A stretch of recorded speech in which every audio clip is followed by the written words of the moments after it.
তারপর আমি স্টার্ট করবো, তারপরে নমস্কার। আমরা একটা ভিন্ন রকমের প্রচার নিয়ে আপনাদের দুয়ারে এসেছি। আমরা তো সবসময় অন্যান্য বিভিন্ন প্রচার দেখি, সমাজের বিভিন্ন প্রচার। একটা সরকারি প্রাথমিক বিদ্যালয় আপনাদের একটু সচেতন করতে এসছে।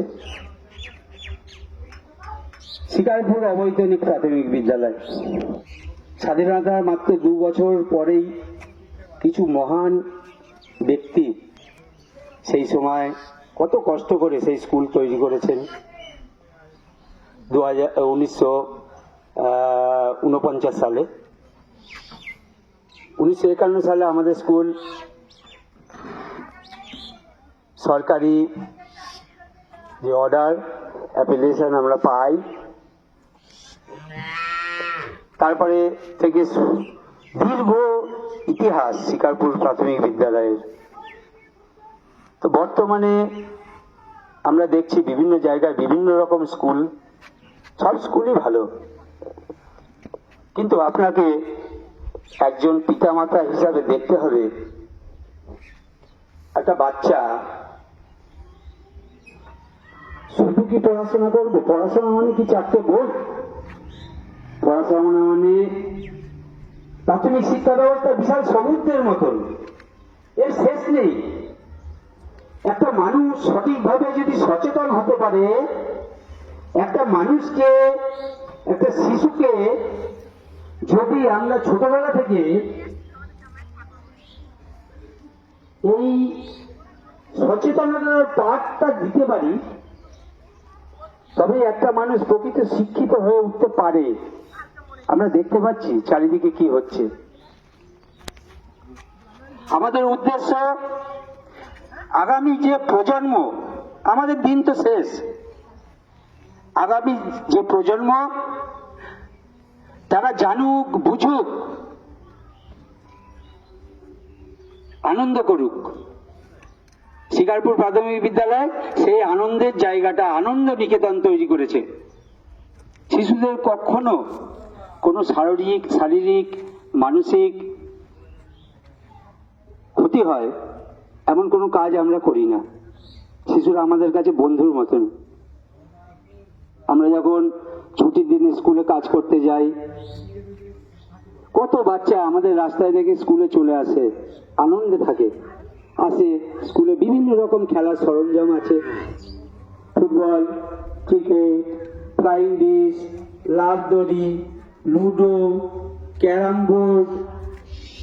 এমনকি ছোট ছোট বাচ্চারা বাড়িতে যেমন পুতুল নিয়ে খেলে, নানান রকম মডেল নিয়ে খেলে, আমাদের স্কুলে শিশুদের সেই ব্যবস্থাও আছে।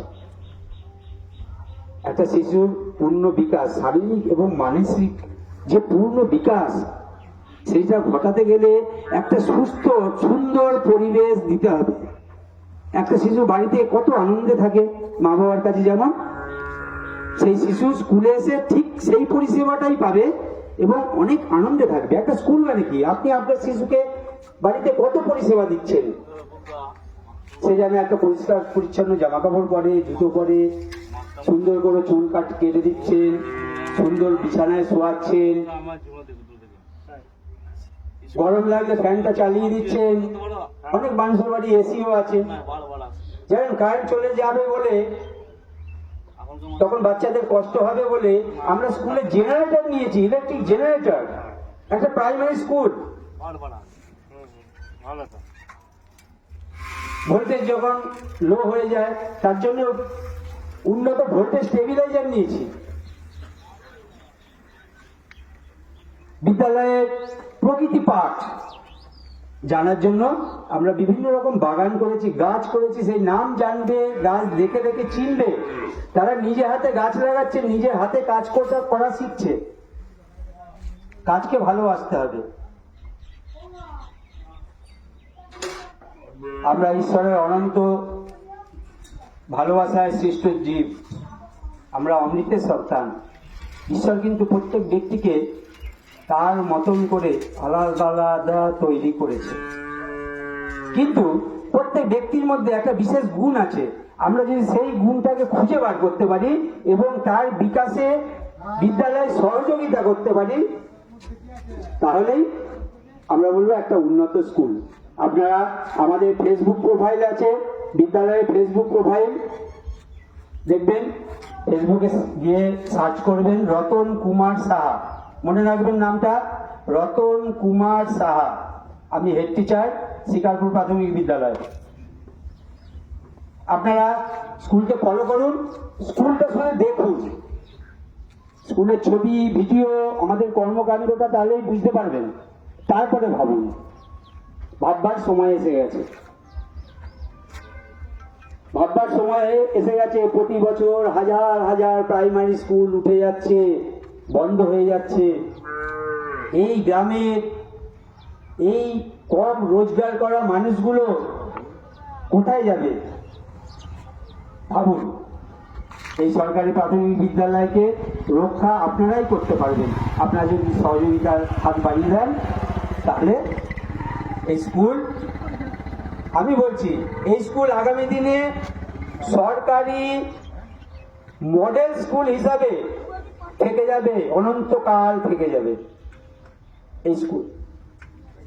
অনেক স্কুল হয়তো বন্ধ হয়ে যাচ্ছে, বন্ধ হয়ে যাবে, কিন্তু এই স্কুল কিন্তু মাথা উঁচু করেই বাঁচবে, এই বিশ্বাস আমরা নিয়েই আমাদের যে স্টাফেরা রয়েছে, আমরা শুধু আমাদের স্কুলের স্টাফ বলতে আমরা 7 জনা টিচার, আমাদের 7 জনা মিড ডে মিল রাঁধুনি আছে আমাদের টিমে, কম্পিউটার শেখানোর জন্য টিচার আছে, বাচ্চারা কম্পিউটার শিখবে, প্রাথমিক জ্ঞান কম্পিউটারের। বাচ্চারা খেলাধুলা শিখবে, বিভিন্ন খেলাধুলা, যোগ ব্যায়াম থেকে আরম্ভ সবকিছু, বাচ্চারা নাচ গান ছবি আঁকা শিখবে। আমরা এতটুকু এগোতে পেরেছি, আগামী দিনে আমাদের আরো আরো অনেক বড় পরিকল্পনা রয়েছে। আমরা স্কুলে আগামী দিন স্মার্ট ক্লাসের ব্যবস্থা করব, তারপরে একে একে প্রতিটা স্কুলে স্মার্ট ক্লাসের ব্যবস্থা করব, প্রতিটা ক্লাসরুমে। আগামী দিনে আমাদের নিজস্ব কমিউনিটি হল হবে এবং এসি করব, এসি, প্রয়োজনে গরমকালে এসিতে বসে ছেলেমেয়েরা ক্লাস করবে, যাতে বাড়ির সমস্ত সুস্থ পরিবেশটা শেষ স্কুলে গিয়ে পায়। সকালবেলা ছেলেমেয়েরা দৌড়াতে দৌড়াতে স্কুলে যাবে। আপনারা শুধু যদি একটু সহযোগিতা করুন, ভালো কিছু পেতে গেলে একটু দৌড়তে হয়, গুরুজি বলেছেন। নমস্কার।